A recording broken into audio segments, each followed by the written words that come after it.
जम्बू द्वीप संबंधी भरत क्षेत्र के इस भारत देश में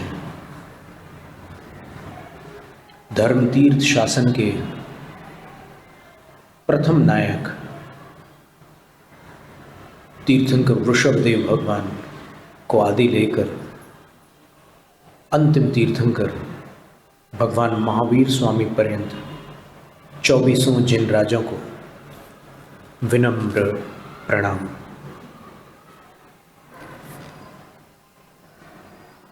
त्रिलोक त्रिकाल संबंधी पंच परम गुरु स्वरूप अर्हत सिद्धाचार्य उपाध्याय सर्वसाधु इन पांचों परमेष्टि भगवंतों को भक्तिपूर्वक नमस्कार। द्वादशांग श्रुत स्वरूपा भगवती जिनवाणी सरस्वती देवी माता को भावपूर्ण वंदन। पूर्व शताब्दी के परम श्रद्धेय ज्ञानी ध्यानी तपस्वी चारित्र चक्रवर्ती धर्म धुरंधर आचार्य शांति सागर मुनिराज को बारंबार नमन। दीक्षा शिक्षा गुरु आचार्य विद्यासागर महाराज को नमस्ते। महाराज की जय।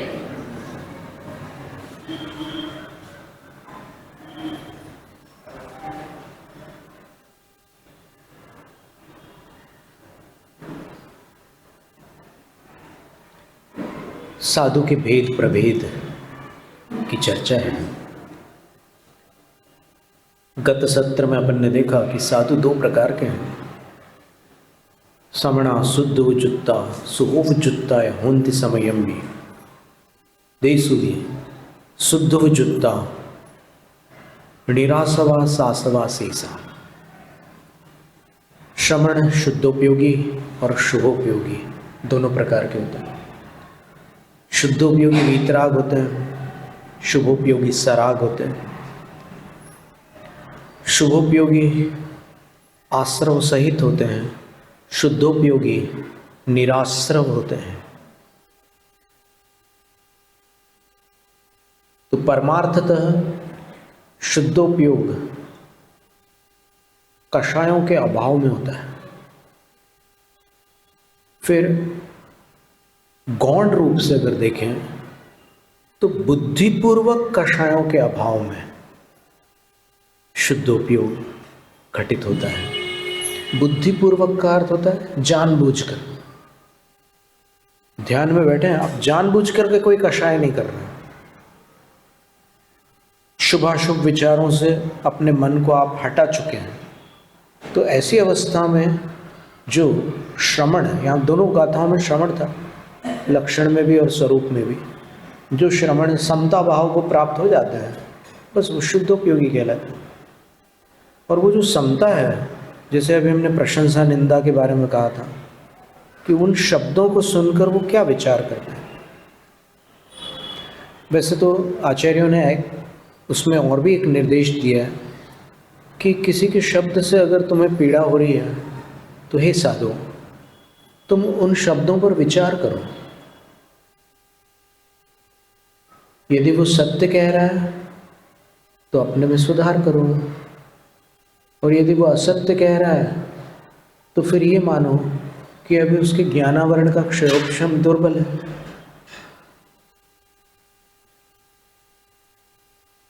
आकुलित मत हो। ऐसे ये तात्विक समता का अर्थ ये है कि अपना जो तत्व है, तत्व का अर्थ है अपना स्वरूप। वो जो स्वरूप है,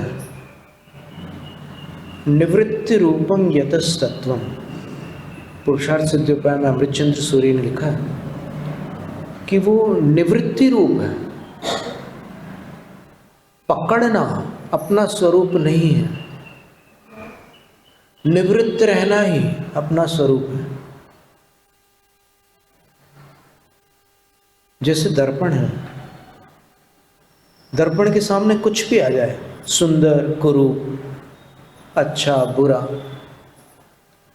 वो सबको प्रतिभासित तो कर लेता है, प्रतिबिंबित तो कर लेता है, लेकिन किसी को पकड़ता नहीं है। तो इसी तरह यदि अपन अपने स्वरूप में रहे तो फिर कोई भी घटना हो, कोई वस्तु हो, चेतन हो अचेतन हो, किसी को अपन पकड़ना नहीं चाहेंगे। अब पकड़ने की आदत अलग अलग समय पर अलग अलग प्रकार की होती है। चित्रकार लोग चित्र बना करके किसी को अंकित कर लेते थे, फिर वो चिरकाल तक के वो चित्र सुरक्षित रखा जाता था, तो लोग स्मरण करते थे कि अरे हाँ ये हुए थे। तो कुछ शुभ भी होते थे, कुछ अशुभ भी होते थे, कुछ श्रृंगार रस के चित्र भी होते थे, कुछ विरक्ति के चित्र भी होते थे, कुछ गुरुजनों के भी चित्र होते थे, कुछ और सांसारिक विषयों के भी चित्र होते थे, नृत्य आदि के भी चित्र होते थे। तो अभी हम जब कारकल में थे तो कारकल चतुर्मास के उपरांत बजगोड़ी नाम का एक स्थान है कर्नाटक, दक्षिण कर्नाटक में, वहाँ पर राम कथा हुई थी। तो वहाँ पर एक ऐसा स्थान था जहाँ पर एक बहुत पुराना भवन था, शताब्दियों पुराना भवन था। तो वो लोग हमें दिखाने ले गए थे कि यहाँ पर एक मुनि महाराज का इतने 100 वर्षों पहले आहार हुआ था, 200-300 वर्षों पहले। और दीवार पर वो चित्र बना हुआ है कि राजा उनको आहार करा रहा है। उस समय जो भी वहाँ का राजा रहा होगा वो उन मुनि राज को आहार दे रहा था। तो ऐसे चित्र भी अंकित होते हैं। तो वो शुभोपयोगियों के लिए, भक्तजनों के लिए अशुभ से हटने का साधन है। वो अशुभ से बचाता है। ऐसे चित्र को देखने से आपके अंदर अशुभ भावों की धारा टूट जाती है और आपके अंदर भक्ति के भाव आने लग जाते हैं। फिर जो मुनिराज शुभ और अशुभ दोनों से निवृत्त होकर कुछ और ऊंची भूमिका में जा रहे हैं, उनके विषय में 2 कथन हैं। प्रवचन सार की 248वीं गाथा की टीका में जयसेन आचार्य महाराज ने लिखा है कि जो साधु बार बार शुद्ध में चले जाते हैं उनको शुद्धोपयोगी साधु कहते हैं। ठीक है, वो कुछ समय के लिए शुभ में भी आते हैं, जैसे तीर्थंकर है, वो दिन रात अपने साधना में लीन रहते हैं जब तक मुनि हैं। केवली होने के बाद की तो बात ही अलग है। तो दिन रात साधना में रहते हैं और कभी कभी आहार आदि चर्या के लिए भी प्रवृत्त होते हैं, कभी कभी अपनी और क्रियाएं भी करते हैं। तो उस अवस्था में वो शुभोपयोगी होते हैं, लेकिन अधिकांश समय वो निवृत्ति में रहते हैं, प्रवृत्ति काल उनका कम रहता है, तो उनको शुद्धोपयोगी कहते हैं। भले ही वो बीच बीच में शुभोपयोगी होते हैं, लेकिन फिर भी वो प्रधानतया शुद्धोपयोगी हैं। और दूसरे वो हैं जो वर्तमान के साधु हैं, अथवा चौथे काल में भी इस प्रकार के साधु होते थे। 2 प्रकार के साधु होते, एक महाशक्ति संपन्न और दूसरे अल्प शक्तिधारी। तो सारे साधु महाशक्ति संपन्न नहीं हो सकते, कुछ ऐसे भी होते हैं जो अल्प शक्ति वाले हैं। तो वो अल्प शक्ति वाले जो होते हैं वो क्या करते हैं, कभी माला फेरते हैं, कभी स्तोत्र पाठ करते हैं, कभी भगवान की भक्ति करते हैं, कभी तीर्थ वंदना करते हैं, कभी साधुओं की वैयावृत्ति करते हैं, कभी धर्म श्रवण करते हैं, कभी धर्म श्रावण कराते हैं, किसी दूसरे को धर्म सुनाते भी हैं। तो श्रवण, श्रावण, स्वाध्याय आदि सारी शुभ क्रियाओं में वो तत्पर रहते हैं। ये सारी शुभोपयोग है। तो शुभोपयोग की बहुलता रहती है उनके जीवन में, और कभी कभी वो ध्यानस्थ होकर शुद्धोपयोगी भी होते हैं। समय पावड़ की टीका में लिखा है कि इस काल में भी धर्म ध्यान रूप शुद्धोपयोग संभव है, शुक्ल ध्यान रूप शुद्धोपयोग नहीं हो सकता, क्योंकि शुक्ल ध्यान के लिए अपने जो अस्थि बंधन होते हैं, 6 प्रकार के संगनन बताए हैं कर्म सिद्धांत में, प्रकृति समुत कीर्तन में। तो उन 6 संगननों में से केवल ऊपर के 3 संगनन वाले शुक्ल ध्यान में जा सकते हैं। अर्थात 7वें गुणस्थान से ऊपर वही जा सकते हैं जिनके पास ऊपर के 3 संगनन है, और आज पंचम काल में नीचे के 3 संगनन है। तो सीधी सी बात है कि पंचम काल में अधिकतम कोई भी गुणस्थान 14 होते हैं, तो ज़्यादा से ज़्यादा इस काल में 7 गुणस्थानों तक जा सकते हैं, उससे ऊपर नहीं। तो योग्यम धर्म ध्यानम अस्ति, वो अपने योग्य धर्म ध्यान करते हैं। शुद्धोपयोग इस काल में भी होता है, और उसी को भावलिंग कहा है, शुद्धोपयोग को। समय पाउड़ के अंत में शुद्धोपयोग को ही भावलिंग कहा है। प्रवचन सार में भी 206 गाथा में शुद्धोपयोग को ही भावलिंग कहा है।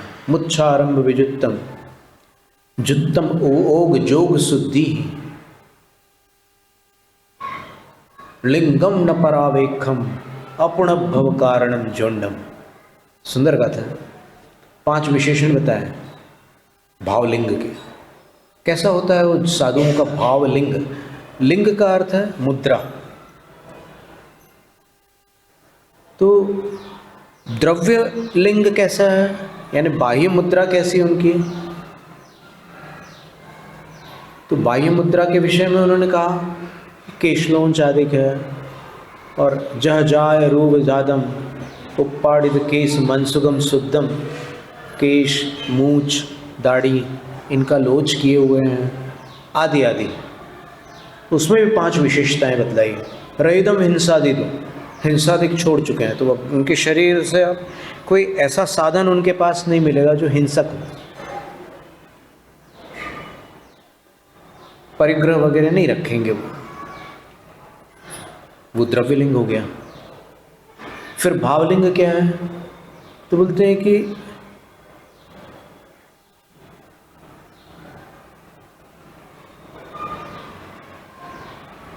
संचय का उपाय और संग्रह दोनों नहीं करेंगे वो। यानी न तो धन संचय का कोई उपाय करेंगे और न ही धन का संचय करेंगे।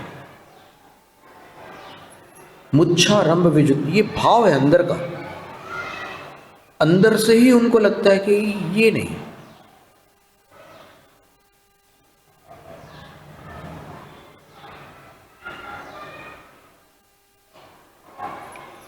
जैसे अग्नि स्वभावतः गर्म होती है, वैसे ही साधु स्वभावतः मूर्छा और आरंभ से अलग रहते हैं।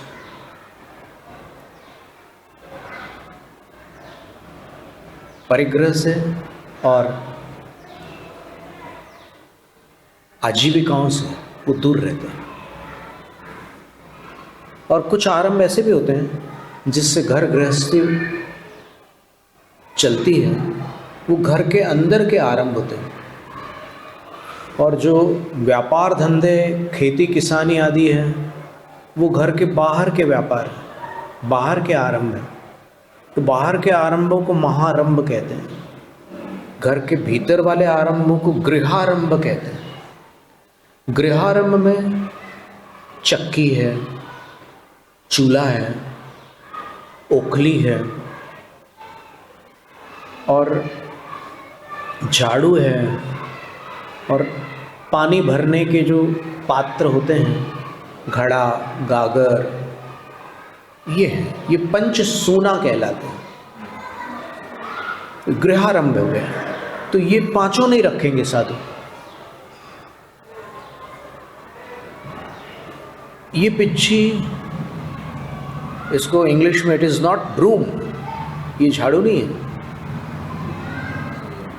ये अहिंसा का उपकरण है।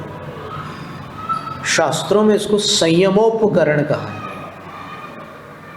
और अहिंसा के बिना संयम नहीं होता है।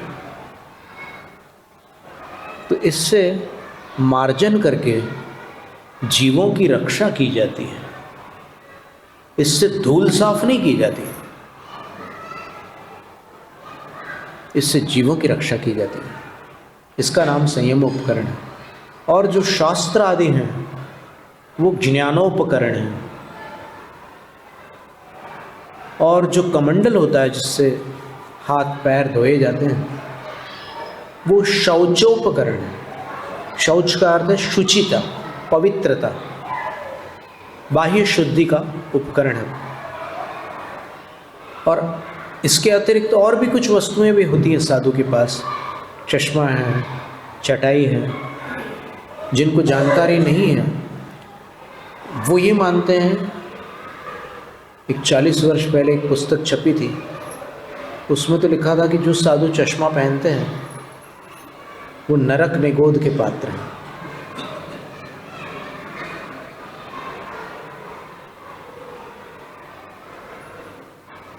जैन सिद्धांत प्रश्नोत्तर रत्नमाला भाग 5 अध्याय 8 मुनि का स्वरूप, उसमें प्रश्नोत्तर में ये चर्चा आई है। चश्मा लगाने वाले साधु भी नरक निगोद के पात्र हैं। तो ऐसा कैसे होता है, ये निर्णय कैसे हो जाते हैं? तो उसका समाधान ये है कि किसी ने कुछ समझने में चूक कर दी और वो जब अपनी धारणा अपने समूह वालों के समक्ष प्रस्तुत करता है तो समूह वाले जो हैं वो परीक्षा प्रधान ही नहीं होते, वो उसके व्यक्तित्व से प्रभावित होते हैं।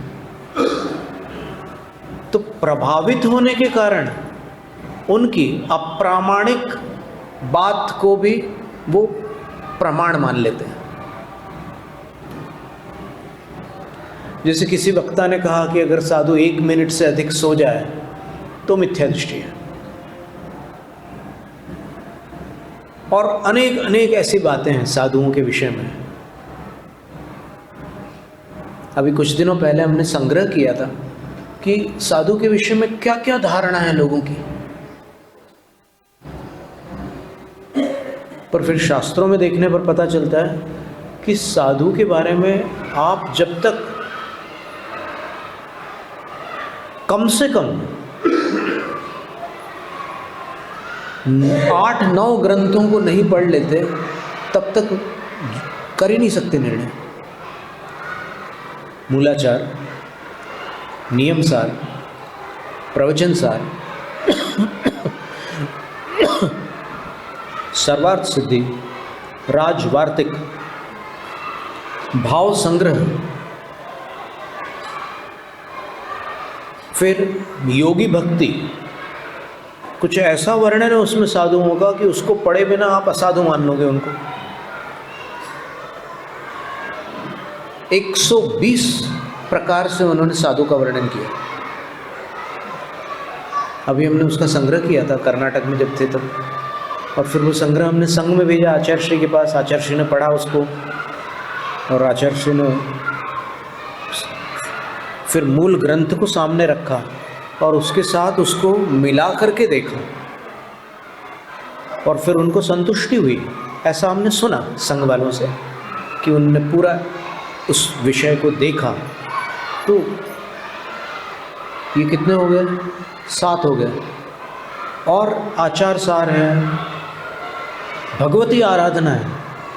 भगवती आराधना में भी साधु के विषय में कुछ ऐसी जानकारियां हैं जिसको पढ़े बिना आप उनको असाधु मान लेंगे। भगवती आराधना में, मरण कंडिका में, ये सारे ग्रंथ, अभी हमने 10 ग्रंथों के नाम दिए आपके सामने। ऐसे बहुत सारे ग्रंथ हैं जिनमें साधुओं का वर्णन है। आप एक ग्रंथ पढ़ लेते नियमसार और हो गए उस्ताद साधुओं का निर्णय करने में। साधु की परीक्षा करने में आप सक्षम हो जाते हैं। कितने आश्चर्य की बात है। एक साधु ने कहा था कि जो चौथी पास है वो पोस्ट ग्रेजुएट करने वाले का पेपर नहीं जांच सकता। इसी प्रकार ऐसी बहुत सारी बातें, एक नीतिसार ग्रंथ और जोड़ लेना उसमें, क्योंकि नीतिसार में भी कुछ ऐसी बातें हैं साधुओं के बारे में जिसको जाने बिना आप उनको नमस्ते नहीं करोगे, अगर वो चीज़ दिख गई तो पहले हमारी भी यही स्थिति थी। हमारी शुरुआत कांजी स्वामी से हुई थी। हम सोनगढ़ में शिविर में सम्मिलित हो चुके हैं। पंडित हिम्मत भाई डगली मोक्ष मार्ग प्रकाशक का शिविर लेते थे, उसमें हम सम्मिलित हुए थे। फिर कांजी स्वामी की शाम को बैठ करके प्रवचन की रिकॉर्डिंग सुनते थे, सब लोग साथ में बैठते थे, सामूहिक स्वाध्याय होता था, ये सारी चीज़ें हुई। लेकिन वही स्थिति थी कि हम अटके नहीं कहीं पर।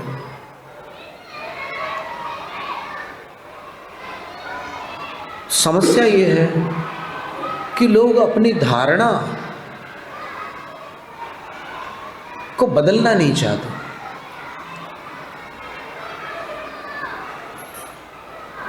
और मार्ग ये है कि आगम अगर आपको मिल जाए किसी विषय पर, तो आपको अपनी पूर्व धारणा बदलकर आगम की बात को अपनी धारणा में स्थापित करना होता है, तभी आप सम्यक दृष्टि है।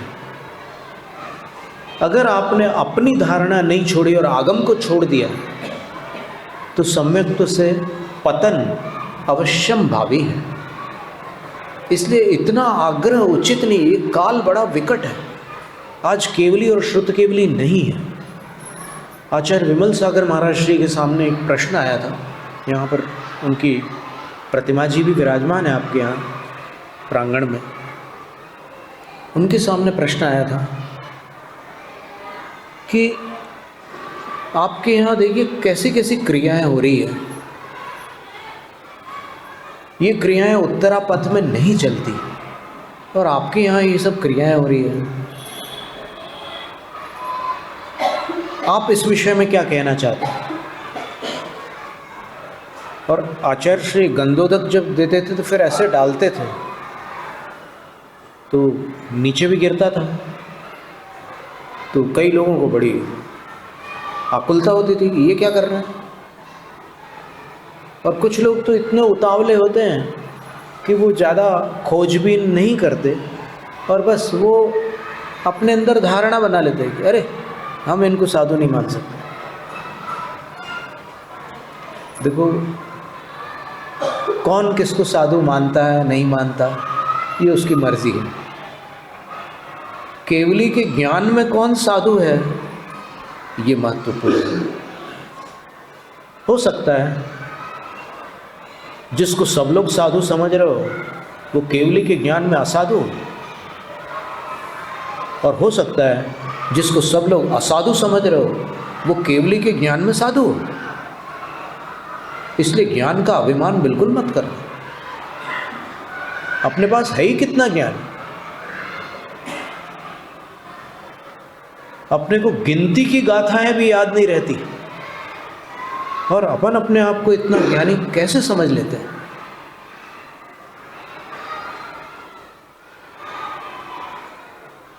वाहवाही बहुत खतरनाक होती है।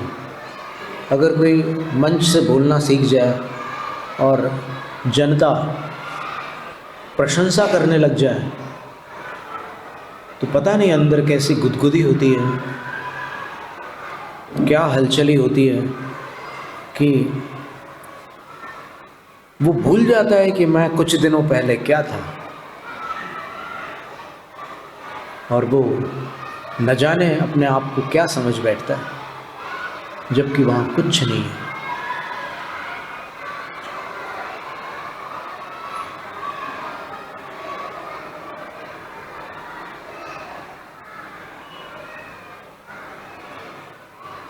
लाखों अज्ञानी प्रशंसकों का कोई मूल्य नहीं होता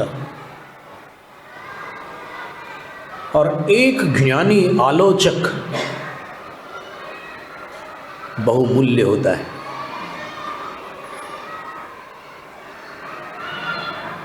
समझ में आया? और आलोचना के लिए आलोचना करने वाला सच्चा आलोचक नहीं है।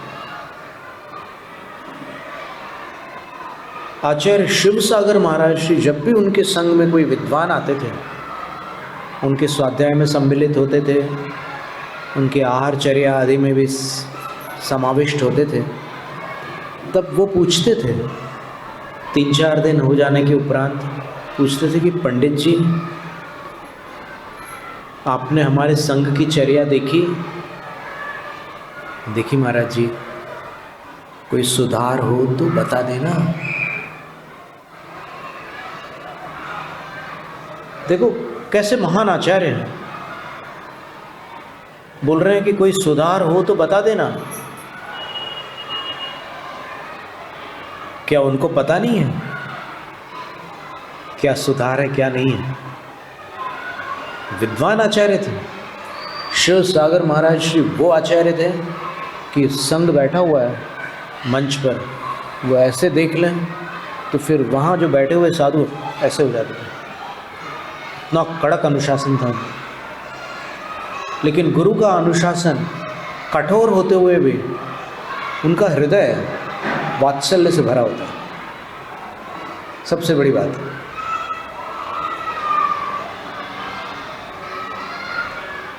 अंदर से कोमल, बाहर से कठोर होते हैं।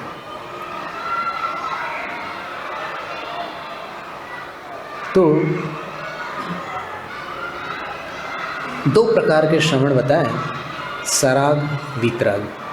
तो कभी भी ऐसा उत्तर देना उचित नहीं होगा कि जैन साधु वीतराग होते हैं, रागी नहीं होते। हाँ, आप ये कह सकते हैं गृहस्थों जैसे रागी नहीं होते, लेकिन वीतराग ही होते हैं ऐसा नहीं कह सकते, क्योंकि सिद्धांततः वीतराग दशा दशम गुणस्थान के ऊपर है और अबुद्धिपूर्वक राग की अपेक्षा बुद्धिपूर्वक राग नहीं कर रहे हैं, इस अपेक्षा वो शुद्धोपयोग की अवस्था में वीतराग होते हैं। उनको वीतराग सम्यक दृष्टि का है, 7वें गुणस्थान से लेकर ऊपर तक 12वें गुणस्थान तक।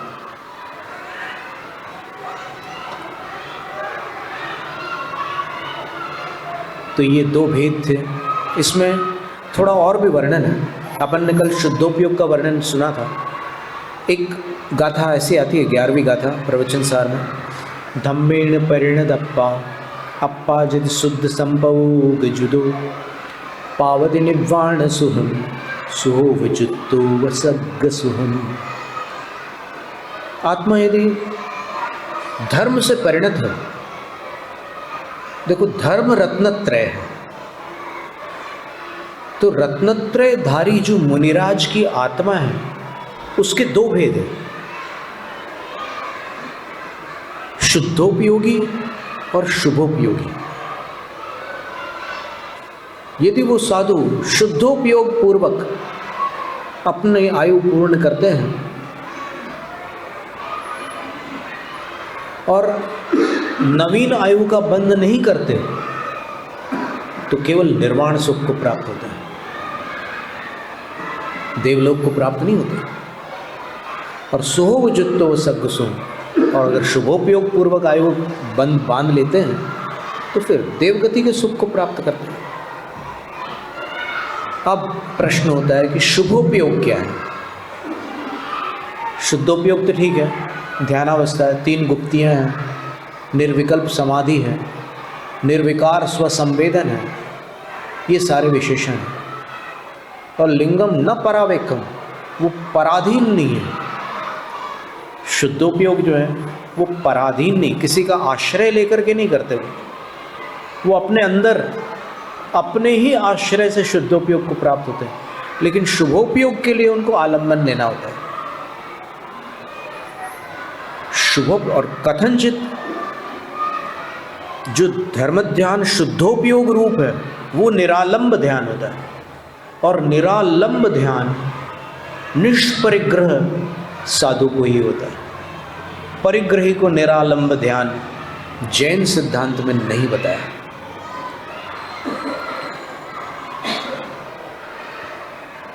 तो आलंबन वाला ध्यान कौन सा है?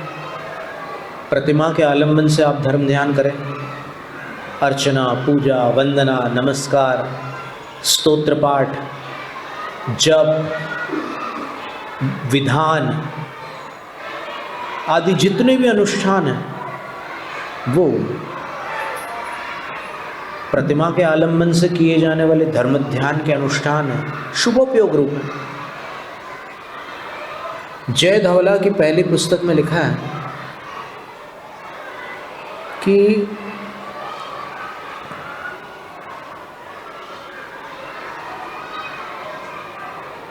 श्रावक और मुनि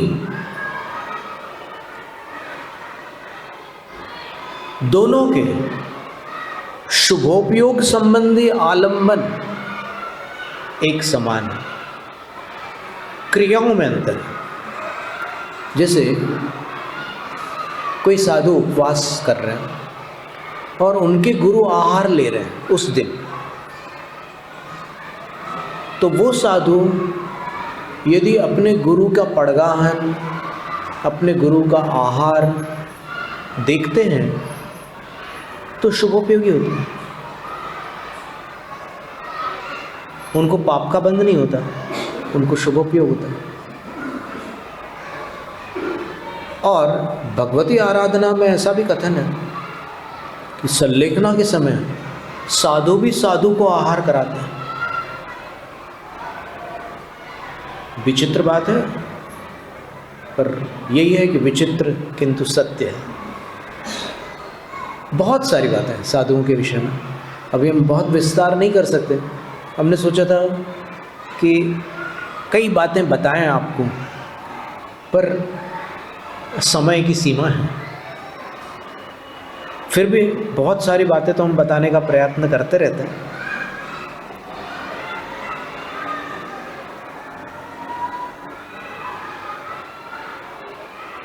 तो अरहंत आदि सुभक्ति, ऐसे 3 गाथाएं आई है, 3 से भी अधिक आई है प्रवचन सार ग्रंथ में। शुभोपयोगी कैसे होते हैं साधु, शुभोपयोगी श्रावक कैसे होते हैं, शुभोपयोगी साधु कैसे होते हैं, दोनों का वर्णन कुंद आचार्य महाराज ने किया है। उसको अपन फिर देखते हैं। आज इतना ही समझ लो कि साधु के विषय में अगर अच्छी जानकारी प्राप्त करनी हो तो इतने सारे ग्रंथों से साधुओं के विषय में समझो, तब नमो लोए सव्व साहुणम कर पाओगे। वरना करते तप शैल नदी तट पर तरुतल वर्षा की झड़ियों में समता रस पान किया करते सुख दुख दोनों की घड़ियों में। हे गुरुवर शाश्वत सुख दर्शक, यह नग्न स्वरूप तुम्हारा है, जबकि नश्वरता का सच्चा दिग्दर्श कराने वाला है। ये सारे वचन जो हैं, करते तप शैल यानी गर्मियों में चट्टानों पर पहाड़ों पर तपस्या करते, शीतकाल में नदी तट पर नदियों के किनारे तपस्या करते, और तरुतल वर्षा की झड़ियों में, जब वर्षा की झड़ियाँ होती है ना, एकदम बारीक बारीक पानी की बूंदें गिरती हैं, उसको झड़ी बोलते हैं। ऐसे हवा में अपने को दिखते हैं पानी के कण। तो ऐसी बरसात के समय पेड़ के नीचे वो तपस्या करते हैं, समता रस पान किया करते, सुख दुख दोनों की घड़ी में, सुख और दुख दोनों में समता धारण करते हैं। ये कौन से साधु का लक्षण है? जो ऐसा नहीं करते, क्या वो असाधु है? एक समूह मानता है कि जो ऐसा नहीं करते वो असाधु है, तो ये चूक है, इसको सुधारनी होगी। इस चूक को सुधारे बिना आप कई साधुओं को नमस्कार नहीं करेंगे। जो साधु हैं उनको आप असाधु मान करके नमस्कार नहीं करेंगे, और नमस्कार न करना मिथ्यात्व है। साधु को नमस्कार न करना मिथ्यात्व है। रविशेन आचार्य महाराज ने पद्म पुराण में लिखा है कि जो साधु को सामने आता हुआ देखकर उठकर खड़े नहीं होता, यानी शरीर में क्षमता है खड़े होने की, जिनकी क्षमता नहीं है उनकी बात छोड़ दो, खड़े नहीं होता वो मिथ्या दृष्टि होता है। कितनी बड़ी बात कह दी। तो अपन और आगे समझेंगे। जैनम जयतु शास्त्र। शास्त्र पठन में मेरे द्वारा यदि जो कहीं कहीं प्रमाद से कुछ अर्थ वाक्य पद मात्रा छूट गई, सरस्वती मेरी उस त्रुटि को कृपया क्षमा करें और मुझे कैवल्य धाम में मां विलंब करे। वांछित फलदात्री चिंतामणि सदृश मात तेरा, वंदन करने वाले मुझको मिले पता मेरा। बोधि समाधि विशुद्ध भावना आत्म सिद्धि मुझको मिले और मैं पा जाऊं मां मोक्ष महासुख को।